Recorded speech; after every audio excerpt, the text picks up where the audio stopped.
Hello, how are you doing today? So, I have been thinking a lot about what is my aim and what am I doing in my business? And obviously, homeschool is a big part of that, right? And I love helping people, especially with homeschool and parenting and all those things. But like, I wanted this clear aim. Like, what am I about? And the ability to express myself in words is not always my strong suit. Sometimes, like, I'm so excited. I'm like, if you could just feel what's going on in my body, like, that's how what I feel about you, or just like that joy or something like that. Sometimes my gift is not always to express myself in this beautiful, eloquent way. And so I've really struggled of like nailing down the words of what is my aim. And then one day I saw a quote that said something along the lines of homeschooling isn't just about education, it's about restoring the family. And I thought that is what I'm trying to do. Restore the family through homeschooling.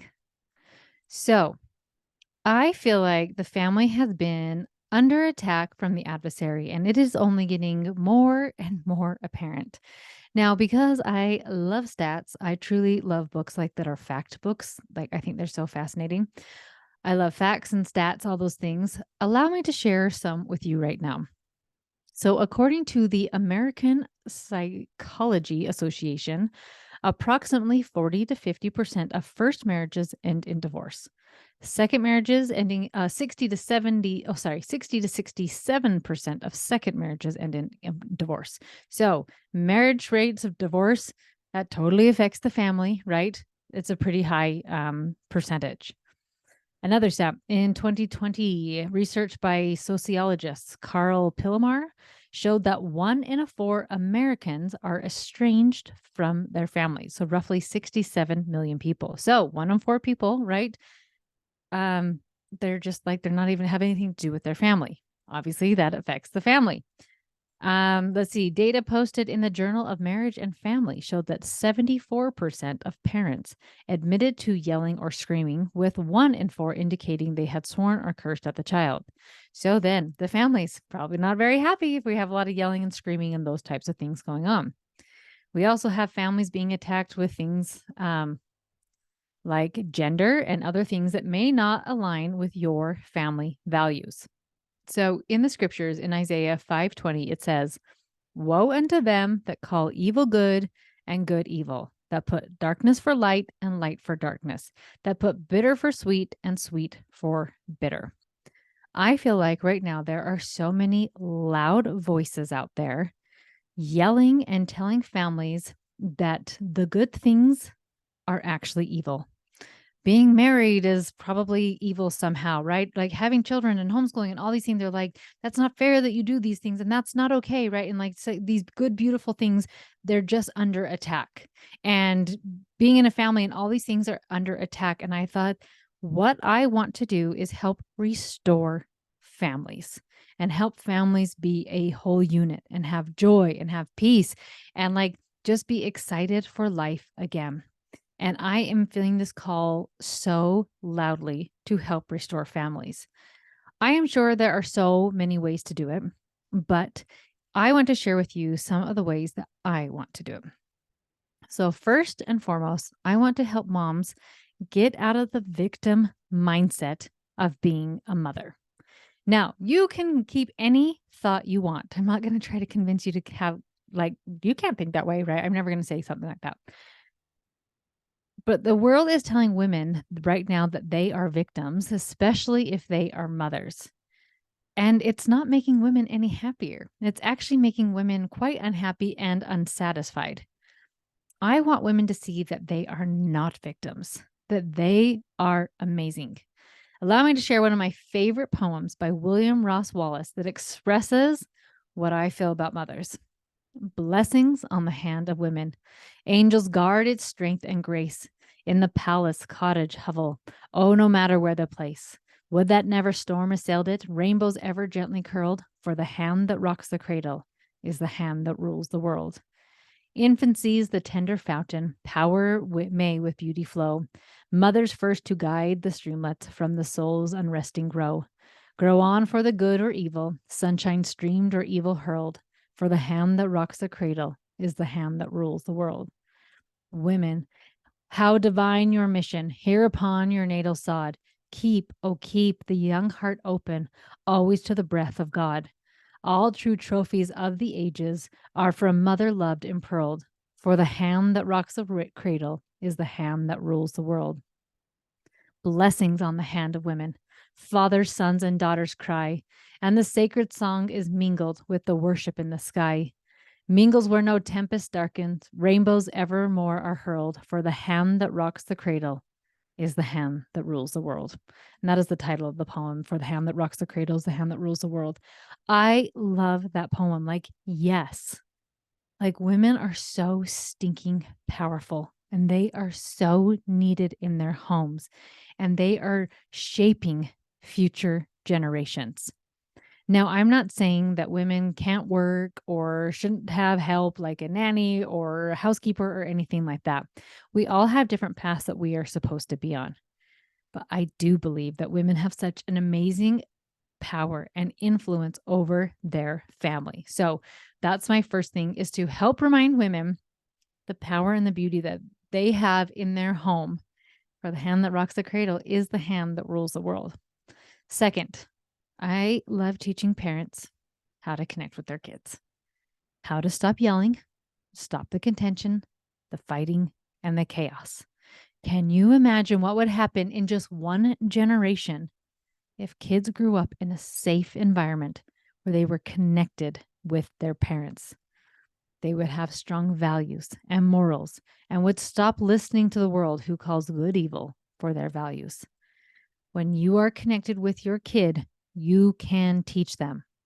You can teach them the things like to do chores and to help and do all those types of things, but they are also open to your guidance and your help when they have that connection with you. So that is my second piece. Third, creating a functioning and thriving family. Everyone in your family matters. Dad matters, mom matters, and all of the kids matter. When you are functioning, you are thriving, it gives you space to do good in the world. Like it just starts radiating out, right? Like you work on yourself, you work on your relationship with a kid, and then like your whole entire family. And then like it just continues to expound this goodness and this beauty and this light. And then fourth, homeschool, right? Like restoring the families by homeschooling. And let me tell you a little bit about that. So I am not against public schools, just so you know. Like I think I like the term government schools because that's what they are. But I am not okay with some of the things being taught there. If you want to restore the family, sometimes you have to cut out influences that are preaching against families. Not too long ago, there was a teacher in Utah who went on a rant and a student happened to film them. It got posted on the news. This teacher was eventually fired for this, where the teacher just went off this angry rant. And one of the things they ranted about was the students attacking their students' parents' intelligence, among several other things. So that's not the only teacher who's questioning, like, your parents are stupid, your parents don't know anything, or different things like that. So this teacher ended up getting fired, and this was only because a student happened to record it and it got put on the news. How many times are teachers saying things that go against families where they're not getting fired, where it's not getting put on the news and you don't know about it? How many teachers are teaching small children about things that are against the family? Things that maybe don't align with you, about gender, and trying to get them to question their sexuality at 6 years old, right? And all these types of things that are just don't align with family values and restoring a family. I know homeschool is not always easy, but it is so worth it. I am enjoying my adult children who are so close with my husband and me because of the relationships we created through homeschooling and being together as a family. I enjoy my teenagers. At one time, I had 5 teenagers, and it was awesome. We are close with those kids, and now my new teenagers, right? We are close with everybody because we are together homeschooling in this thriving family dynamic. I get to enjoy my littlest son because we're doing those things, right? Where we are connected and we're building family culture and like this status, like just this functioning thing. And then, yes, and then we homeschool. Families are everything. And I'm on a mission to help restore them. Now, this does not mean if your family is not looking like the way that you hoped it would, that like, too bad, so sad. Or if you're divorced or something like that, they're like, there's no hope for you. No, absolutely not. I always believe that there's hope for everybody. Even if you have kids that you're not really speaking to or different things like that, I believe that everybody can start improving their family and doing those types of things without changing other people. Is it a lofty goal to try to be on this mission to help restore families?